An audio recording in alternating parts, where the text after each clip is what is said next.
मुसलमानों को एक करने की कैंपेन के खिलाफ आरएसएस का कैंपेन शुरू हुआ तो दूसरी तरफ आरएसएस को बैन करने की डील से शुरू हो गई। एक और मैं कागज दिखाने जा रहा हूं आपको। ये कागज लिखा गया है ऑल इंडिया उलेमा बोर्ड ने। और किसे लिखा है?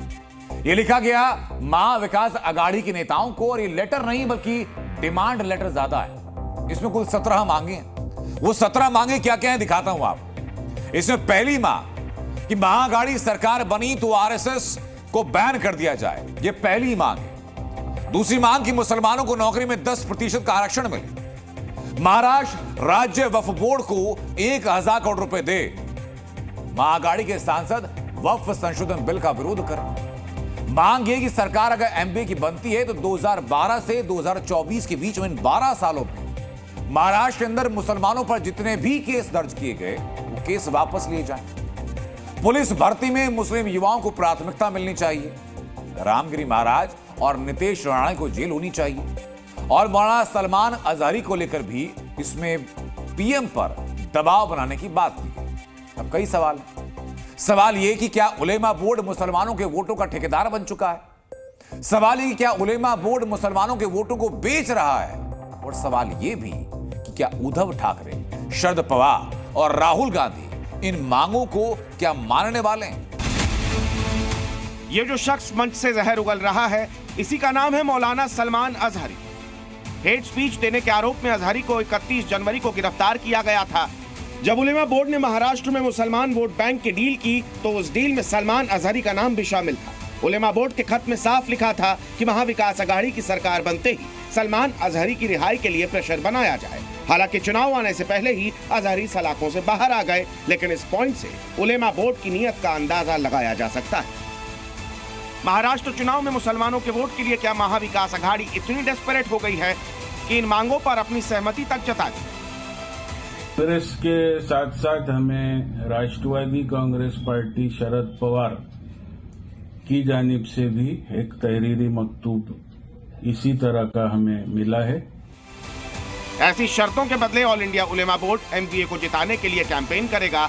अपनी 17 मांगों में उलेमा बोर्ड ने धर्म के नाम पर आरक्षण की भी मांग की, जिसके बाद वो विरोधियों के निशाने पर है। कांग्रेस पार्टी अभी महाराष्ट्र में कोई उलेमाओं के समूह ने उनको एक ज्ञापन दिया कि 10% आरक्षण मुसलमानों को दिया जाए और कांग्रेस पार्टी के प्रदेश अध्यक्ष ने कहा हम इसमें आपकी मदद करेंगे।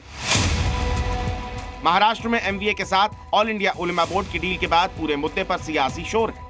बीजेपी से वोट जिहाद का नाम देकर वोटों के ध्रुवीकरण की कोशिश बता रही है, तो साथ ही बीजेपी ने साफ कर दिया है कि कोई भी हो आरएसएस पर प्रतिबंध लगाना किसी के वश में नहीं। न 9 मन तेल होगा और न जो है उनकी मांग पूरी होगी। उनको भी इस बात का अच्छी तरह एहसास है कि चाहे वो बोर्ड हो और चाहे बोर्ड के कोई बाप हो, वो भी जो है वो संघ पर प्रतिबंध नहीं लगा सकते और न लगवा सकते हैं। 400 एनजीओ मुसलमानों के बीच घूम घूम कर एक पार्टी विशेष और विचार विशेष के विरुद्ध लोगों को भड़का रहे हैं, तो क्या यह बांटने का काम नहीं है? इसी तरह से जिन्ना ने, सोहरावर्दी ने, लियाकत ने इस देश को बांटा और उसी मजहब के आधार पर फिर बांटने का षड्यंत्र रचा जा रहा है। वो जो मराठाओं की पावन धरा थी, जो शिवाजी महाराज के स्वराज का जो सपना था, उसको भी चकनाचूर करने पे लगे हुए हैं। अब देखना यह है कि ये इस्लामिक वोट बैंक से जो जिहादी समझौता करके और इस्लामिक वोट बैंक के माध्यम से जो शिवाजी के हिंदवी स्वराज का जो हरण करना चाहते हैं, क्या मराठी मानुस उस पर बोलेंगे? ये चिंतनीय विषय है। ऑल इंडिया उलेमा बोर्ड के विवादित शर्तों के साथ महाविकास अघाड़ी की रजामंदी पर बीजेपी हमलावर हुई तो कांग्रेस ने भी जवाब देने में देर नहीं लगाई। ये इनकी बौखलाहट है, इसके अलावा कुछ नहीं है। इनकी बौखलाहट के अलावा कुछ नहीं है। बुरी तरह से चुनाव हार रहे हैं। चुनाव हारने के अंदर जब हारते हुए देखते हैं तो इसी तरह के जहरीले बयान देंगे, इसी तरह की जहरीले बातें होंगी। देश के अंदर मोहब्बत की बात होनी चाहिए। देश मोहब्बत से चलेगा, देश नफरत से नहीं चल सकता। महाराष्ट्र के चुनाव में पहले से ही बटेंगे तो कटेंगे के नारे का शोर था। एक रहेंगे तो नेक रहेंगे का नारा खूब चला, लेकिन मुसलमानों के एक एक वोट के लिए महाविकास आघाड़ी इतनी मजबूर हो जाएगी ये नहीं पता था। ब्यूरो रिपोर्ट, जी मीडिया। जी न्यूज।